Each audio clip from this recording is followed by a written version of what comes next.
하나님의 말씀 신명기 23장 24절부터 보시겠습니다. 내 이웃의 포도원에 들어갈 때에는 마음대로 그 포도를 배불리 먹어도 되느니라. 그러나 그릇에 담지는 말 것이요, 내 이웃의 곡식밭에 들어갈 때에는 내가 손으로 그 이삭을 따도 되느니라. 그러나 내 이웃의 곡식밭에 낫을 대지는 말지니라. 오늘 주제는 지난주에 이어가지고 이웃사랑에 대한 윤례로 이렇게 이야기를 했습니다. 우리 예수님께서는 끊임없이 이제 내가 너희를 사랑한 것처럼 이렇게요. 너희를 사랑한 것처럼 너희도 서로 사랑하라. 서로 사랑하라. 이것이 성경 전체의 또 주제이기도 합니다. 그래서 이제 우리 이 사랑은 율법의 완성이라고 이렇게 이야기를 해요. 이거는 율법의 완성이다. 이 율법의 완성이 사랑이라고 그러니까 구약 성경에서 전부 말하고 있는 법이라고 하는 것은 결국 사랑을 이야기한 거거든요. 그래서 이 사랑이 물론 하나님께서 이스라엘 백성들한테 물론 뭐 아담한테 주어졌던 양대 언약이 해당되어지지만 이스라엘 선민들에게 주셨던 복과 나라를 주셨는데, 이 복이라고 하는 것은 지금 하나님 말씀에 순종하는 자들에게는 복이지만 또 불순종하는 자들에게는 이것이 저주로 되어지는 상태입니다. 그리고 이 나라도 물론 천국과 지옥에 대한 이야기에서 세속과 교회로 나눠지듯이 천국과 지옥의 나라이기도 합니다. 그렇기 때문에 지금 이 구약에서 이야기했던 이 양대 언약에 대한 완성, 이것이 사랑이에요. 그를 또 이렇게 이야기를 하죠. 율법과 선지. 율법과 이 선지가 곧 이것이 이제 예수님에 대한 증거인데, 그냥 모든 구약 성경이 예수님에 대한 증거인데, 이 율법과 선지는 결국 이 사랑으로 해야죠 확정 떨어지는 거라고 이렇게 이야기를 해요. 그래서 이제 이웃을 사랑한다라고 하는 그 이야기는 결국 율법과 선지를 다 이루는 내용이다 이렇게 되어지기 때문에, 이 사랑을 우리가 다 이룬다라고 했을 때 끊임없이 여기서 우리 예수님은 지금 대주제가 되신다고 했어요. 대주제가 돼가지고 천상에서 하나님 보좌 우편에서 지금 사역을 하시는 거예요. 그걸 우리가 천상사역이라고 이렇게 이야기했습니다. 천상사역. 이 천상사역을 지금 성령을 보내주셔가지고 이 성령이 이거를 성령께서도 이걸 보증하는 거예요. 그래서 이 사도들이 성령의 감동을 받아가지고 증거하는 것도 예수 그리스도를 증거를 하고, 성령도 결국은 예수 그리스도를 증거를 다 하는 겁니다. 이 성령이 증거하는 내용이 뭐냐면, 이제 우리 오순절 때 이 성령이 오셔가지고 우리들한테 하시는 말씀이, 우리 주님이 너희를 사랑한 것처럼 너희도 서로 사랑하라. 그러니까 이 내가 너희를 사랑한 것은, 이거는 지금 예수님이 오셔가지고 우리 지상 사역을 했을 때 이 지상 사역을 통해 가지고 완성을 하신 거예요. 그렇죠? 지상 사역을 통해 가지고 이 사랑을 뭘로 확정을 했냐면, 십자가의 대속의 죽음을 죽으심으로 내가 너희를 사랑했다라고 하는 걸 확인시킨 거 아닙니까? 그러니까 너희도 사랑하라고 하는 그 이야기는 이제 이것이 우리가 기독론적인 입장으로 예수님이 살아계셔서 지상 사역을 통해 가지고 이루었다고 한다면, 서로 사랑하라라고 하는 그 이야기는 성령이 오신 이후에 주님의 몸된 교회를 통해 가지고 서로 사랑하라고 하는 걸 내가 이루는 거야. 내가 지상 사역을 할 때 너희들 사랑을 갖다 한 것처럼 너희도 사랑하라고 그랬지. 이 언약은 내가 천상으로 올라가서 이제 성령을 보내주셔 가지고 내가 천상에서 이루어 주는 것, 서로 사랑하게끔 내가 할 것이야. 그 이야기예요. 우리가 복음서를 언약이라고 그러고 서신서를 성취라고 하는 그런 그 이야기는, 내가 너희를 사랑한 것처럼 라고 하는 그 이야기는 지상 사역을 통해서 이걸 완성했으니, 그 다음에 너희들은 성령이 오시게 되면 주님의 몸된 교회를 통해 가지고 믿는 것과 아는 것이 같이 되어져서 성도의 아름다운 교제, 서로 사랑하는 관계를 가져라. 이것이 결국은 우리 기독론, 뭐 이걸 우리가 교회론이라고 이렇게 이야기를 해요. 교회론. 그러니까는 예수님이 오셔가지고 하시는 일이 기독론과 교회론이라고 하는 맥락으로 봤을 때 아마 여기까지는 복음서라고 이야기를 할 수가 있겠죠. 그러면 이거는 서신서에 대한 이야기란 말이에요. 서신서. 그래서 복음서가 언약이고 서신서가 성취에 대한 내용이에요. 우리 이제 성경신학적 구도를 보게 되면, 그래서 이 복음서의 언약을 주님께서 천상에서 이루신다는 거거든요.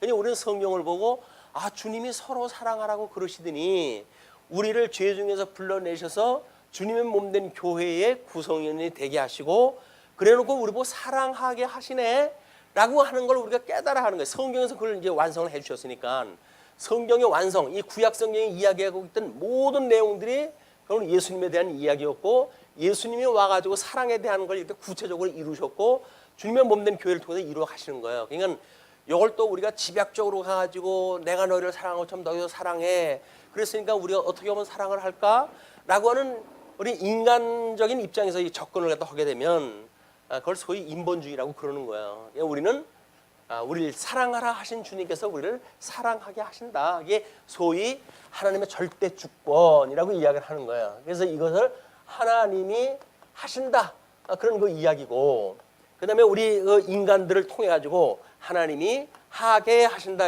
하게. 그러니까 간접적인 거는 우리 인간을 통해 가지고 이것을 이루어 가시지만 우리가 이렇게 어떤 초월적인 입장에서 보게 되면 하나님께서 하시는 일이에요. 그러니까 예수님이 하시는 일이고, 우리 그 말씀을 믿는 성도들에게는 믿음으로 이걸 하게 하시는 거예요. 그걸 우리가 믿음의 열매다 이렇게 이야기를 하는 겁니다. 믿음의 열매다. 그러니까 내가 뭘 사랑한다고 하는 그런 개념의 것이 아니에요. 주님께서 이걸 다 이렇게 내가 사랑한 것처럼 너를 사랑하라라고 했던 거를 천상에서 이루시는 거를 우리는 성경을 통해서 믿음으로 이것이 하나님께서 하게 하시는 일이로구나, 이걸 우리가 믿게 되어지는 거예요. 믿고 믿음의 열매로 해가지고 피차 사랑하면서 하게 되어지는 겁니다. 그러니까 사랑이라고 하는 것은 우리가 하는 것이 아니라 하나님이 하시는 거야. 원래 우리의 대속주로 오셨던 예수님, 그분께서 우리를 사랑하시는 그 사랑을 온전케 하시는 것, 그 사랑을 온전케 하시는 것이 천상에서 온전케 하는 거고, 그게 주님의 몸을 통해 가지고 이걸 온전케 해 가시는 일이다. 그래서 주님의 몸된 교회를 머리라고 이야기를 했을 때, 그 다음에 이 주님의 몸된 교회를 우리가 몸이라고 이렇게 표현을 하잖아요. 그러니까 머리와 몸의 관계지, 이것이 따로 개체로 되어져 있는 관계가 아니란 말이에요. 그러니까 우리가 사랑을 하면 어떻게 해야 사랑을 합니까? 라고 이야기하다 하는데, 내가 사랑을 하다 하는 거니까 그 원형은 너희를 위해서 십자가에 죽은 것, 이것이 하나님이 어떠한 분인가를 계시하시기 위해서 언약대로 지금 이걸 이루신 거 아니에요. 우리가 그거에 증인이 돼가지고 예수님이 구약에 언약되어진 대로 이 땅에 그리스도로 오셔서 이런 주님의 몸된 교회를 이렇게 죄 중에 저주받았던 인생들, 그것이 여기서 말하고 이 저주에 있던 인생들이 우리가 다 저주 아래에 있던 우리들인데, 우리 주님께서 우리를 회복을 갖다 시키시기 위해서 이후로부터 대속을 갖다 하셨다. 대신 속해줘가지고 이 사랑의 주님의 몸된 교회의 사랑의 관계를 유지하게 하시는 것이 우리 주님께서 하시는 일이란 말이에요. 그런데 이 사랑에 대한 개념이 이제 오해가 되어지게 되면 이 하나님은 생략을 갖다 한 채 우리가 어떻게 사랑을 할 것인가, 여기 포커스가 맞춰지니까 가난한 사람한테 뭐 돈을 주는 거냐 뭐냐 이제 이런 게 만들어진단 말이에요. 근데 여기서 율법과 선지가 예수님에 대한 것이고 이것이 사랑으로 이제 마주했다고 한다면, 지금 우리 신명기 23장서부터 24장까지 내용이 이웃사랑에 대한 율례를 전부 주신 내용 아니에요. 그러니까는 여기서 말하고 있는 모든 율법에 대한 이야기는, 이것이 신명기 지금 오늘 이제 공부할 거예요.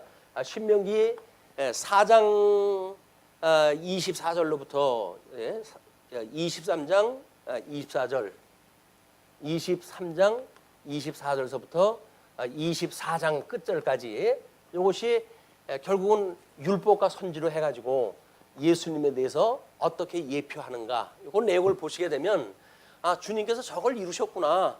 그러면 저걸 이루신 것처럼 우리도 감각적으로, 이 구약 성경은 지금 육적인 계시 방법으로 주신 거 아니에요. 근데 우리 교회로 와가지고는 이걸 영적 계시 방법으로 기록이 되어져 있기 때문에 그 개념을 잘 우리가 이해할 수는 없어요. 그러나 육적 개념 방식의 거를 율법과 선지를 공부하다 보게 되면 여기서 예수님이 피차 사랑하라고 하는 한 몸으로 사랑하라고 하는 그런 영적 개념이 어떠한 것인가를 우리가 감을 잡을 수 있게 되어집니다. 그러니까 성경에서 말하는 사랑을 우리가 하게 되어지는 거예요. 자, 이제 그러면 우리 24절부터 읽었던 내용이 수확물에 대한 윤례거든요. 그러면 우리 이제 이 3대 언약을 갖다 했을 때 자손 언약을 하시고 땅 언약을 하시고 통치 언약을 갖다 하셨어요. 그러면 지금 이 땅 언약에 대한 내용 중에 일부입니다. 여기에 수확물에 대한 이야기죠. 첫 번째, 이 수확물. 그러면 이 수확물은 땅이라고 하는 경계로부터 이제 이 땅의 면적이 얼마냐라고 하는 것부터 결정이 되어지는 건데 하나님께서 이 땅의 경계는 근본적으로 옮기지를 못하게 했어요. 그죠? 지계석을 놓고 옮기지 못하게 했는데 여기서 나오는 수확물에 대한 거는 수확물에 대해진 거는 자손 언약의 성취를 이루어 가시는 관점에서라도 그 이야기에 그러해서라도 수확물의 일부를 너희들이 마음대로 그 밭에 가서 먹어라 그 이야기예요. 먹을 수가 있는 거예요. 남의 농사를 한 건데 먹을 수가 있는 거예요. 다만 여기서 자기가 배부를 정도로 먹는 걸로 끝이 나는 거지. 이걸 이왕 뭐 두루문 바치니까 싸가지고 가자라고 해서 보따리에 싸는 건 안 되는 거예요. 자기만 혼자 들어서 먹는 거예요. 그러니까 이것이 일용할 양식에 대한 하나님께서 우리들한테 일용할 양식은 그때 내가 처해져 있는 땅에서 이렇게 수확물이 있는 그거를 배고픈 걸 그냥 먹는 거예요. 그냥 일용할 양식을 주시는 것만큼 이걸 먹고 우리가 족하는 거죠. 거기서 뭐 집에 있는 식구들 다 생각을 해가지고 또 그뿐만 아니라 뭐 3대 4대까지 생각을 해가지고 이걸 짐을 싼다든지 하는 그 이야기는 욕심입니다. 욕심. 그래서 사랑이라고 하는 거는 우리들이 가지고 있는 욕심하고는 전혀 상관이 없어요. 다만 물론 생존 번성을 갖다 하게 하시기 위한 기본적인 거는 뭐 그것도 마찬가지로 육신의 욕심이죠. 우리가 식욕이라고 하는 그걸 가지고 배고프면 사람이 못 사니까 식욕을 채우게 하는데 그것도 식욕을 개인적인 식욕을 채우도록 하는 그거는 하나님께서 어떠한 여건이든지 먹게 하셨다. 그게 사랑이에요. 사랑은 자기의 유익을 구하지 않는다. 이제 우리 고린도전서는 그 개념을 그렇게 이야기하잖아요. 사랑은 자기의 유익을 구하는 것이 아니야라고 이야기를 하는데 자기의 유익이 뭡니까? 자기의 유익을 하게 되면 이건 나스 들고 들어가야 돼요. 뭐 하나님이 먹으라고 그러는데 뭐 먼저 먹는 놈이 임자지 뭐 이렇게 하는 거는 자기의 유익을 구하는 거기 때문에 사랑의 개념이 아니란 말이에요. 그러니까 이런 데서 우리가 어떻게 사랑은 자기의 유익을 구하는 것이 아니로구나 이런 개념을 우리가 이제 이해를 할 수가 있는 거죠. 그래서 주님의 몸된 교회 성도가 사랑한다고 하는 그 이야기는 하나님을 절대 이 주권자이신 하나님을 믿을 때에 사랑이 나올 수가 있죠. 믿지 않으면 이게 안 돼요. 이걸 내일도 여기 오면 이렇게 먹을 수는 있겠지 라고 믿어져야 이것이 욕심을 안 부리지. 내일 오게 되면 어떤 사람이 다 이걸 뭐 걷어가면 어떡해? 그렇게 되면 내가 굶는 거 아니야? 라고 하는 생각이 갖게 되면 우리는 그렇게 하나님이 이렇게 그냥 너 거기서 끼니만 먹어라 라고 했던 걸 우리가 믿을 수가 없는 거예요. 지킬 수가 없는 거예요. 그래서 이 믿음이라고 하는 그 이야기는 사랑이라고 하는 그런 그 믿음, 사랑, 소망이 항상 함께 있을 것이라고 하는 그런 원리가 이런 맥락으로 이제 설명이 되어지는 거야. 믿음, 소망, 사랑은 항상 있을 것인데 그 중에 이 사랑이 제일이다 이렇게 이야기를 하죠. 그래서 이 믿음의 열매로 우리가 이제 얻게 되어지는 이거는 사랑의 수고로 이제 낳게 되겠죠. 소망의 인내를 낳게 되어지고 이것이 이제 우리 데살로니가에서 이야기하고 있는 믿음, 사랑, 소망에 대한 그런 그 구체되어진 이야기들이에요. 이건 뭐 이제 믿음의 역사라고 이렇게 설명을 다 하지만 믿음의 이 열매는 믿음의 역사, 그다음에 사랑의 수고, 소망의 인내, 이걸 우리 하나님께서 이제 이루어가게 하시는 거예요. 그러면 믿음이라고 하는 거는 지금 뭐 이렇게 성경을 통해서 이제 믿고 그걸 믿음으로 이해를 하게 되어지니까 그리고 아직은 우리가 이 수준이 믿음의 역사가 일어나는 믿음의 수준이 온전치를 못해요. 그렇기 때문에 성경이 말하고자 하는 예수 그리스도의 장성한 분량까지 그 형상을 우리가 온전히 담는 것, 이것이 소망의 인내로 바라보는 겁니다. 이건 우리가 지금 현재 이 땅에서 이루어질 수가 없는 거니까 저는 믿음의 수준이 그렇게 될 수가 없는데 온전케 하시는 예수 그리스도를 바라보고 끊임없이 우리가 소망을 두고 기도하고 살아가는 것이 뭐예요? 이게 우리가 소망을 가지는 성경에서 말하고 있는 원형이에요. 우리 오전에 뭐 이야기했던 유무상통에 대한 뭐 그런 완전한 어떤 교회 모습이라든지 막 그런 것들은 이 소망의 인내를 가지고 우리가 기다리는 거예요. 아유, 우리 뭐 교회 생활을 하는 거 보면 뭐 우리가 사랑은커녕 자기 살기 급급해가지고 그렇게 되는데 무슨 사랑의 수고가 있어요? 뭐 믿음의 역사는 무슨 믿음의 역사예요. 그냥 마지못해 뭐 이걸 시켜가지고 내가 하는 거지. 뭐 부분적으로 그렇게 해석이 될 수도 있어요. 그러나 우리는 성경에서 주님께서 이렇게 만사를 언약대로 이루시는 우리 예수님께서 생전에 약속했던 내용들을 천상에서 신실하신 그 하나님이 이걸 온전히 이루어 가신다라고 하는 걸 소위 우리가 믿음이라고 그러는 거예요. 믿음은 나는 할 수 있어 라고 하는 게 믿음이 아니에요. 이건 주님이 하신다고 하는 성경의 내용을 보고 우리가 믿게 되어지는 것이 믿음이다. 이 믿음의 오해가 사람들은 뭐 세상에서 말하고 있는 하면 된다, 나는 할 수 있어, 뭐 이런 걸 갖다 붙이는데 그건 전혀 상관이 없는 거예요. 철저하게 주님이 하신다고 하는 걸 난 믿는다, 그 이야기입니다. 예수님이 하신다고 하면 그분이 우리의 머리인데 그 당신을 위해서 우리를 위해 가지고 십자가에 목까지 박혀 돌아가신 분께서 자기의 몸을 온전케 하시는 거에 어떻게 게을리 하시겠어요. 그러니까 그걸 우리가 끊임없이 온전케 하시는 예수 그것들을 바라보고 기도하는 이런 신앙생활이 이제 가능해지는 거죠. 자, 그러면서 24장 1절로부터 4절까지 이혼에 대한 율례입니다. 사람이 아내를 맞이하여 데려온 후에 그에게 수치되는 일이 있음을 발견하고 그를 기뻐하지 아니하면 이혼 증서를 써서 그의 손에 주고 그를 자기 집에서 내보낼 것이요, 그 여자는 그의 집에서 나가서 다른 사람의 아내가 되려니와 그의 둘째 남편도 그를 미워하여 이혼 증서를 써서 그의 손에 주고 그를 자기 집에서 내보냈거나 또는 그를 아내로 맞이한 둘째 남편이 죽었다 하자. 그 여자는 이미 몸을 더럽혔은즉 그를 내보낸 전 남편이 그를 다시 아내로 맞이하지 말지니 이 일은 여호와 앞에 가증한 것이라. 너는 내 하나님 여호와께서 내게 기업으로 주시는 땅을 범죄하지 말지니라. 그러면 지금 이 이야기는 뭐냐면 첫째 남편을 이제 얻어가지고 살던 여자에 대한 문제예요. 이제 우리가 이혼에 대한 이런 그 문제를 구약성경적인 방법으로 해가지고는 처음 결혼한 남자와 결혼을 갖다 했는데 수치가 드러나가지고 이제 그 남자가 그 아내를 내보냈다고 한다면 이혼 증서가 필요해요. 이혼 증서. 그 이야기는 허락되어진 이혼이라는 거지요. 그걸 하게 되어지면 이혼 증서를 받고 나와가지고 재혼이 가능합니다.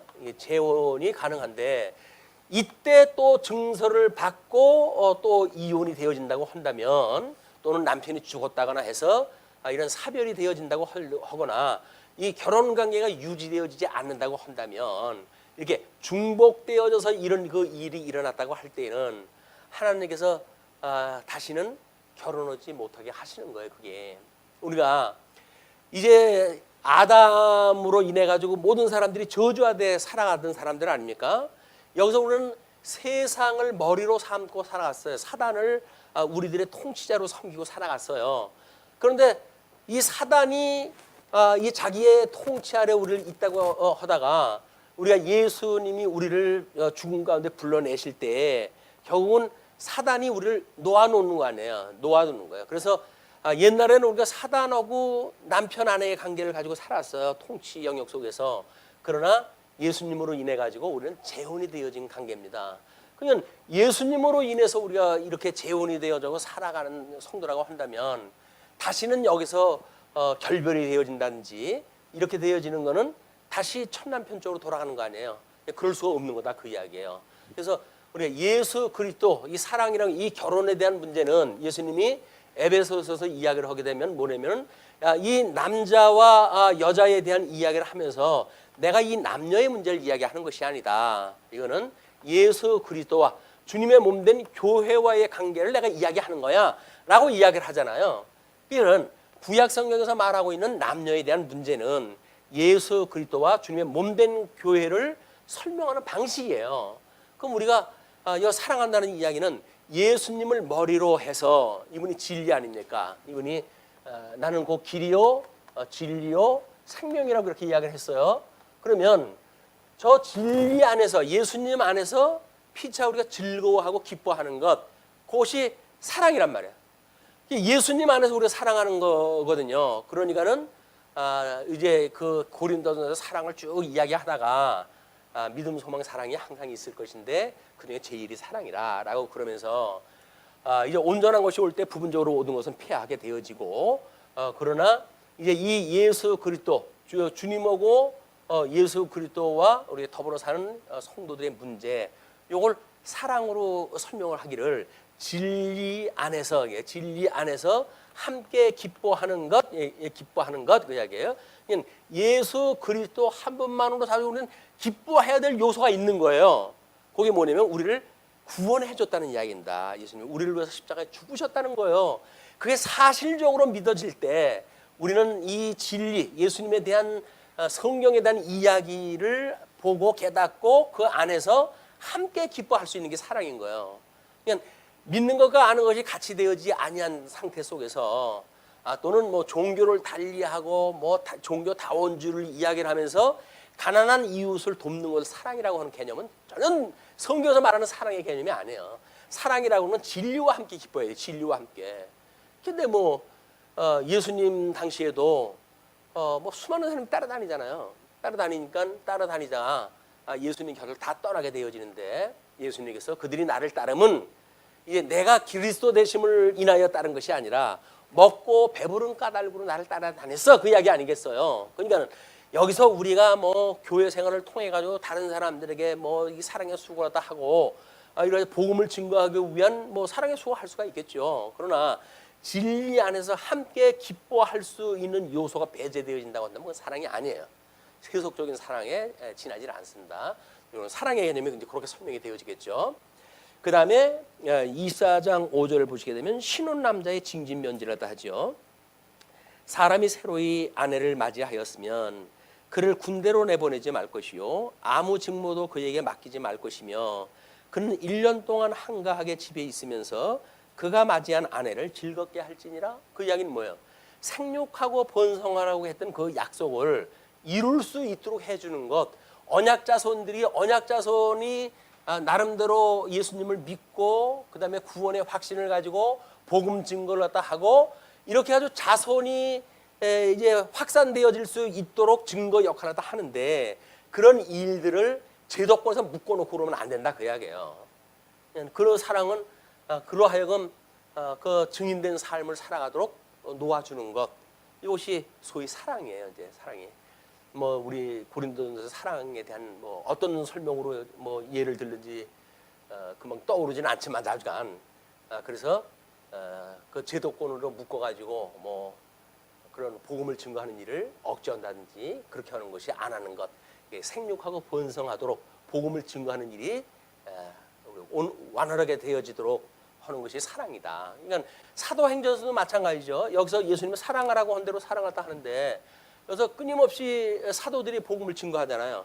이게 복음을 증거하는데 그 복음을 증거하는 사도들이 복음을 증거하는데 뭐 예를 들어서 너희들은 이제 오늘 뭐 우리 그 내용처럼 너희들은 너희들이 부활했다는 그 예수 이름으로 복음 증거하는 거 하면 안 돼라고 이야기하는 건 뭐예요? 생육 번성하는 거라도 하지 못하게 하는 일 아닙니까? 내가 너희들 말 듣는 게 옳으냐 아니면 생명을 주관하시는 하나님의 말씀을 듣는지 옳으냐 너희들 스스로 판단하라 이렇게 얘기하다 하잖아요. 이것이 소위 사랑이에요. 그래서 우리가 복음을 증거하는데 어떠한 제도권에 의해서 이런 율법에 의해서 조항에 의해서 그런 거를 제한할 수가 없다.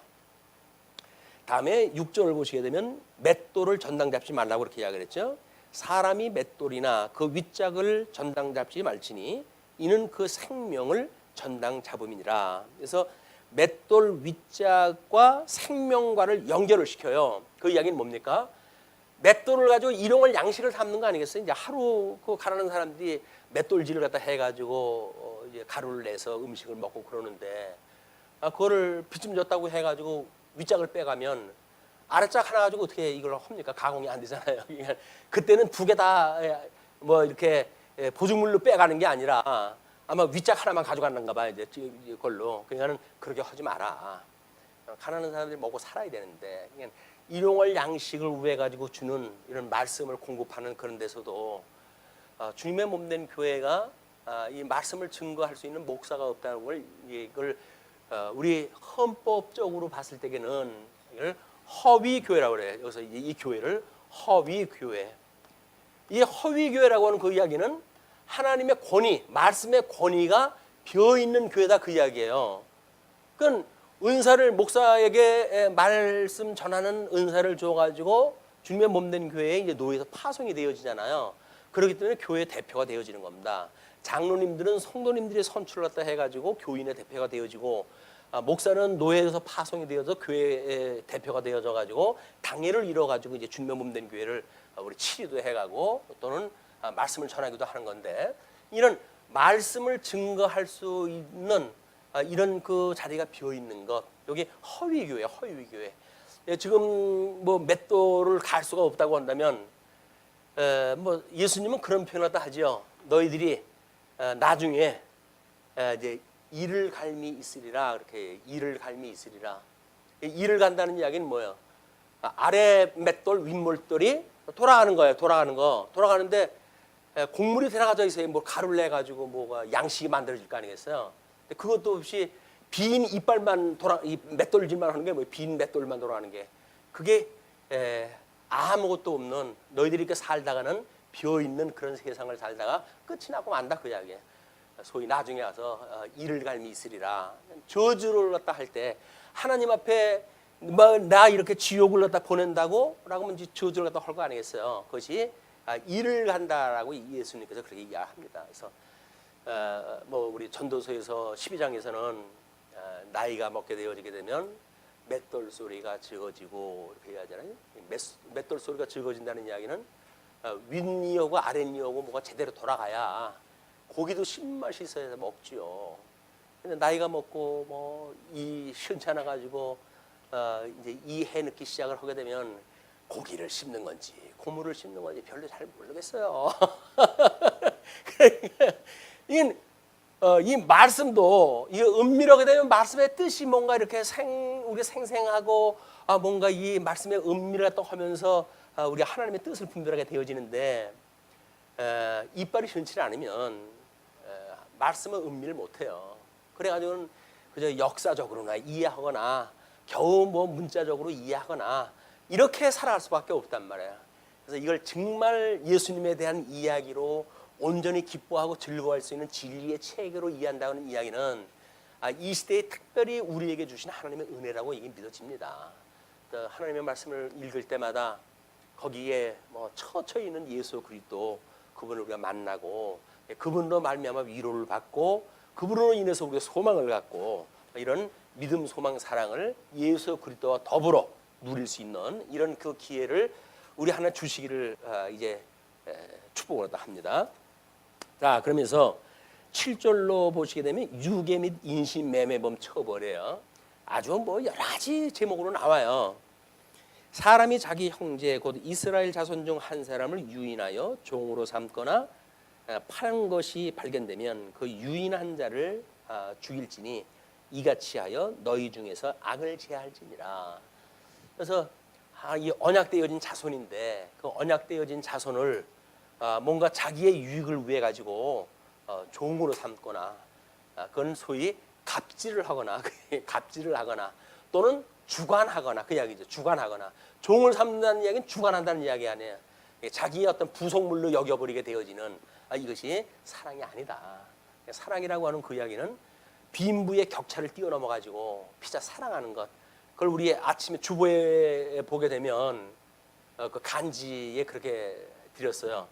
공중권세 잡은 자, 공중권세 잡은 자와 그다음에 이들에 의해서 이제 우리 짐승권세가 어떻게 하는지 이 짐승권세 그리고 이 짐승권세 살아가고 있는 실질적인 우리들의 삶 속에 있어서 우리 주종관계라고 이렇게 이야기를 했죠. 주종관계에서 부자지간 또는 뭐 여기서 주인 그다음에 종관계, 주종관계 또는 이 남편 부부로 해가지고 이 남편과 아내의 관계 이게 전부 주종관계로 봤던 그런 관계예요.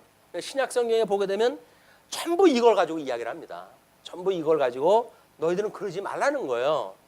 주님께서 사랑하라고 했던 교회의 성도들이 사랑하는 방식은 어떤 것이든지 이렇게 종속적 관계를 만들어 놓지 말라는 거예요. 왜? 주님 안에서 우리는 다 같이 하나의 구원받은 성도 아니에요.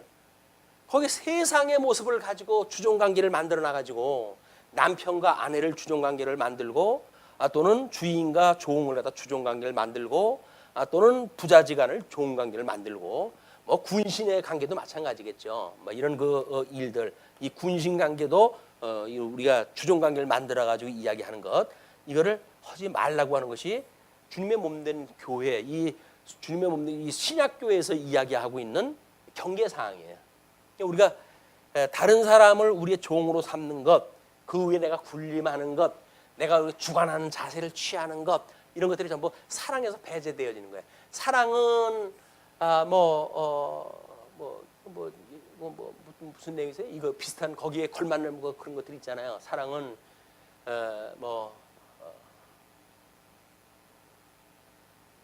사랑의 종류가 뭐 있습니까? 쭉 고린도서에 나오는 사랑의 종류.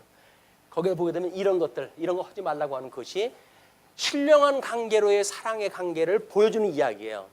그러니까 우리는 구약 성경에서는 이건 뭐 종을 어쩌고 저쩌고 이런 이야기를 하지만 영적인 관계로 해가지고는 성도와 성도 간의 신령한 관계를 우리 이해하는 데 도움이 되어지는 일이다.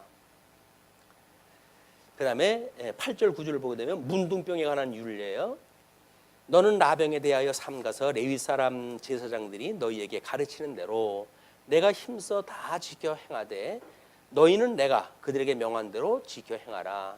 너희는 애굽에서 나오는 길에서 내 하나님 여호와께서 미리암에게 행하신 일을 기억할지니라. 그래서 하나님 앞에 불순종하다가 이제 그 문둥병이 걸렸던 미리암을 기억을 했다 하고, 그 문둥병이라고 하는 것이 무엇이냐, 이걸 보고 제사장들이 이제 가르치는 그 예를 따라 가지고 행하는 것, 이것이 사랑이에요.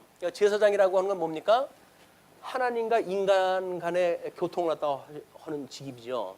그러니까는 예수님에 대한 이야기예요. 예수님이 내가 너희를 사랑한 것처럼 너희 서로 사랑해 라고 하는 관계를, 지금 하나님이 우리를 사랑했다고 하는 관계를 나병이 갈리게 되면 우리는 인지할 수가 없어요. 이 피부로 해가지고 감각 기능이 마비가 되어지기 때문에.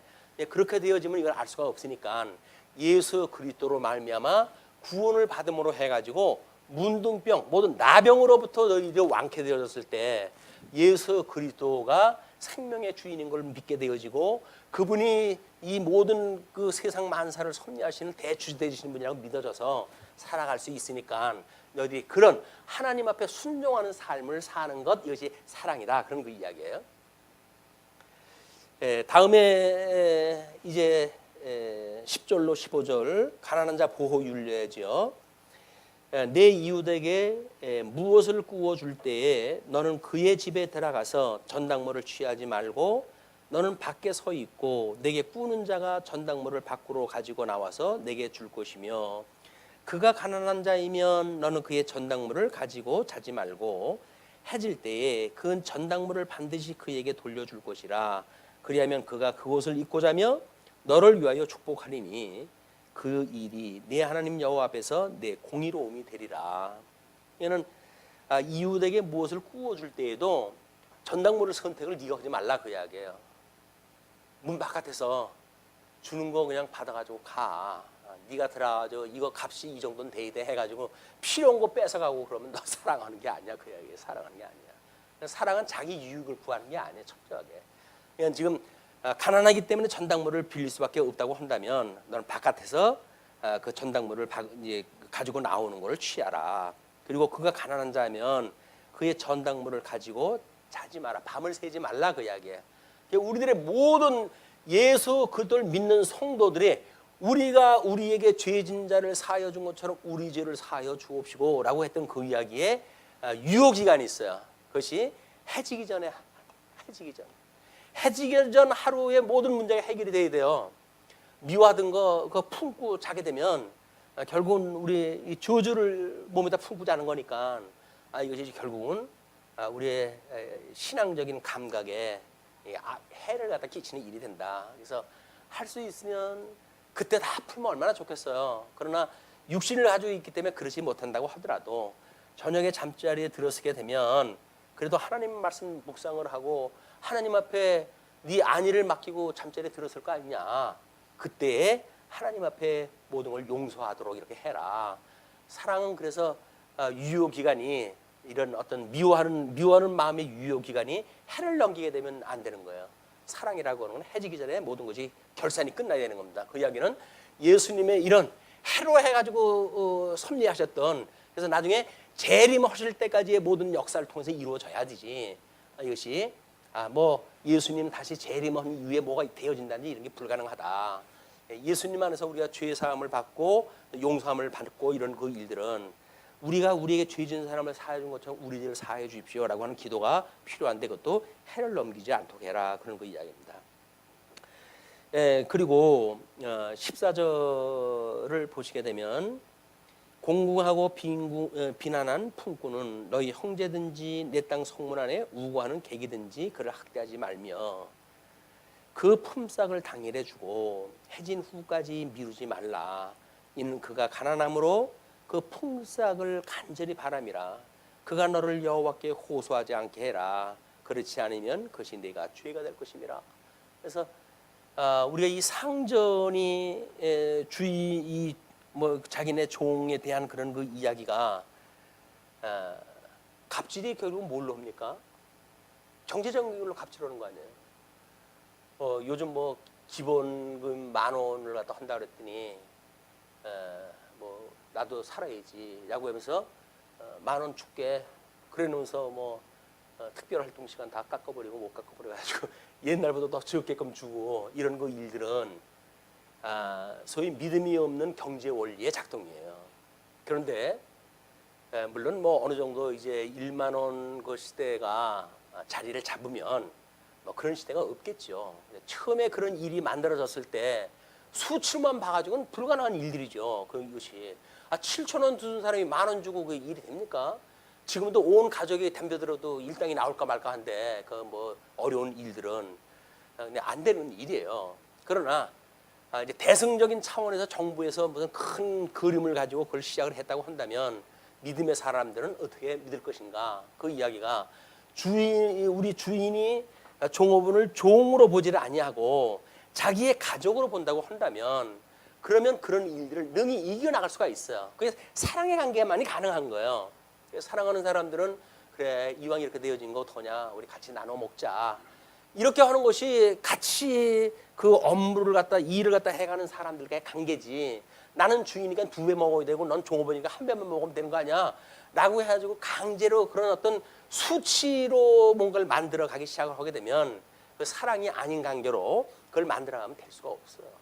요즘 뭐 난리 치는 게 뭡니까 지금 뭐 저쪽에 GM사 뭐 이런 데도 지금 종업원들한테는 뭐 적자 난다고 해가지고 뭐 폐쇄한다고 어쩐다고 하면서 지네 그 본국에 가가지고는 무슨 이익금으로 해가지고 잔치의 계획을 세워놓고 이런 막지를 하는 사람들 적어도 기독교 어떤 목사님이 그랬더라고요.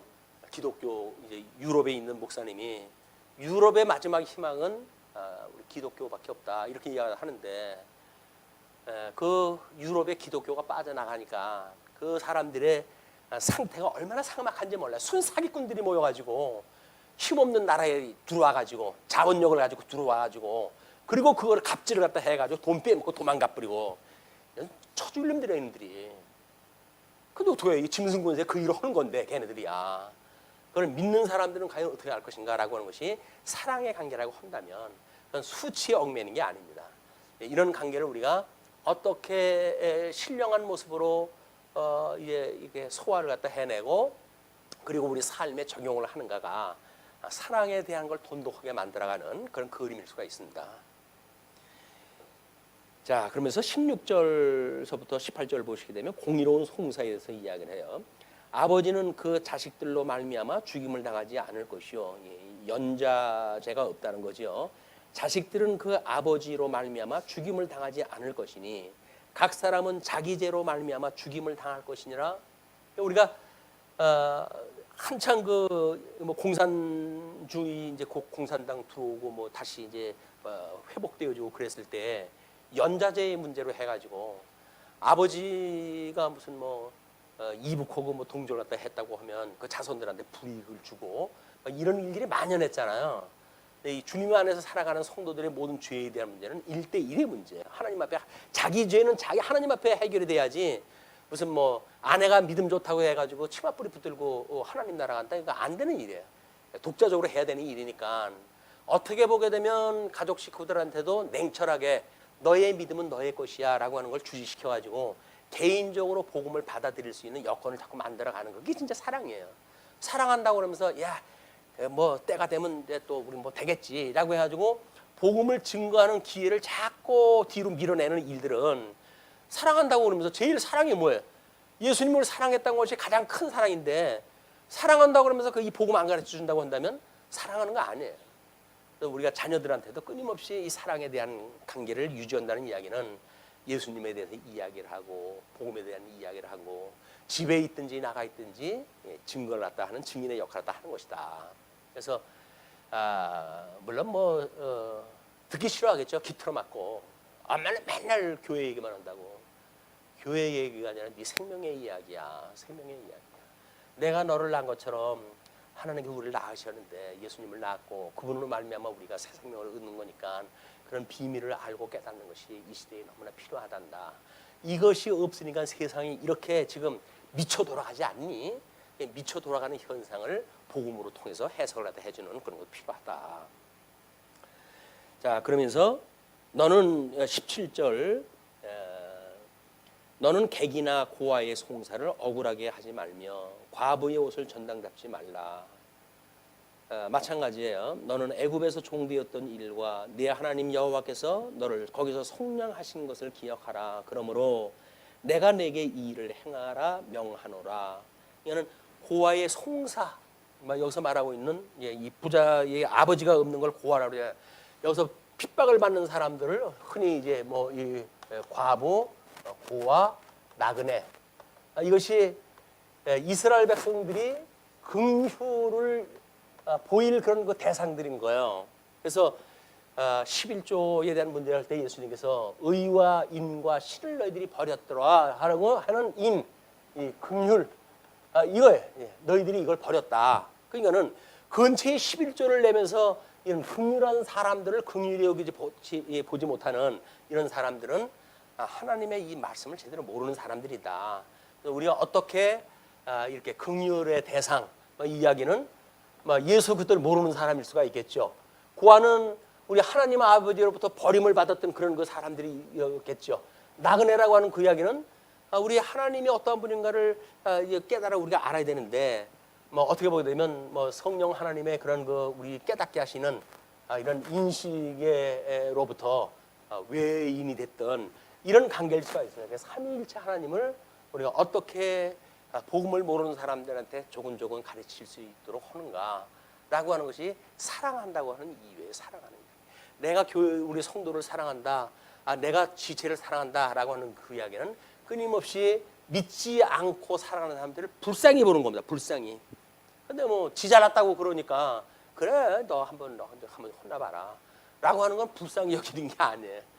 불쌍히 여긴다고 하는 그런 긍휼한 마음은 요시 너 그러고 두고 봐라 이렇게 빌리는 게 아니라 지금 현재에 처해져 있는 처지가 뭔지를 깨달아 알도록 하게 하는 것 그것이요. 자, 그러면서 19절로부터 22절 보게 되면 가난한 과부와 고아와 객의 보호를 위한 율례를 구체적으로 줍니다. 내가 밭에서 곡식을 벨 때에 그 한 무줄 밭에 잊어버렸거든 다시 가서 가져오지 말고 나그네와 고아와 가부를 위하여 남겨두라. 그리하면 내 하나님 여호와께서 내 손으로 한 모든 일에 복을 내리시리라. 우리는 주파나를 튕기면서 손익을 따지는데 하나님의 일은 그렇지는 않습니다.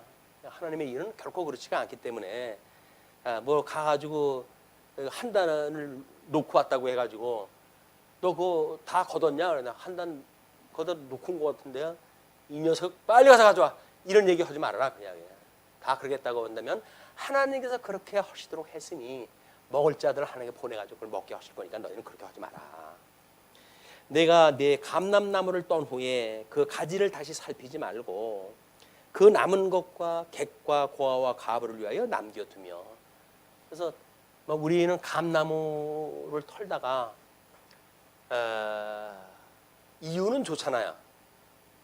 우리 세모기로 해서 그걸 남겨둔다고 이렇게 이해하다 하는데, 감나무는 끝까지 가면 위험이 짝이 없습니다. 그래서 위에 거는 대대로 추수를 안 하잖아요.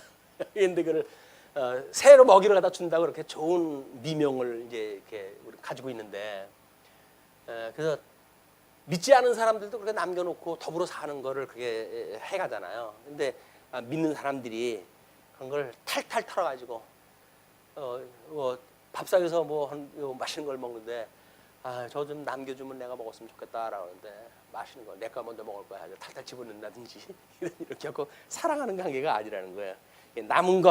남은 것을 어떻게 우리가 관리할 것인가. 이건 이제 우리가 잉여 농산물에 대한 제도도 이제 이런 데서 원리가 나오기도 해요. 근데 쌀이 남아 돌아가게 되면 그걸 없는 나라에다 원조를 주면 얼마나 좋습니까? 그렇지는 않아요. 다 끌어다가 바닷물 속에다 집어넣어 버립니다. 왜? 농산물 가격을 안전시키고 이런 지네 경제 원리를 아주 명분이 다 있어요. 그래가지고 가난한 나라의 원주를 갖다 보낼 생각을 안 하고 다 수장을 시켜버리는, 이것이 농용 인산물 처리제도 이제 그래요. 또 너는 애굽 땅에서 종되었던 것을 기억하라. 그러므로 내가 내게 이 일을 행하라 명령하노라. 끊임없이 이런 사랑을 하라는 이야기는 뭡니까?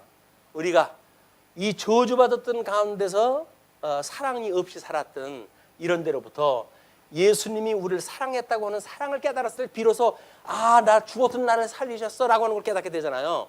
요걸 기준으로 해가지고 너희도 끊임없이 서로 사랑하는 이야기는 저 사람도 복음을 몰라가지고 저렇게 힘들었겠다라고 하는 마음을 가지고, 긍휼한 마음을 가지고 살아가는 것. 내가 죄악중에 빠져가지고 예수님을 모르고 살아가던 때를 기억을 갖다 하고 하는 것이 사랑하는 일이다. 사랑하고 그냥 살아갑시다. 2018년 아무리 아프고 고통이 온다 할지라도 우리가 사랑하면서 살아가게 되면 우리는 배나 쉽게 또 어려움을 극복하고 살아갈 수가 있어요. 그냥 사랑이 없고 믿음이 없어서 그렇지 환경이 나쁘다 그런 게 결코 아니다. 기도하시죠.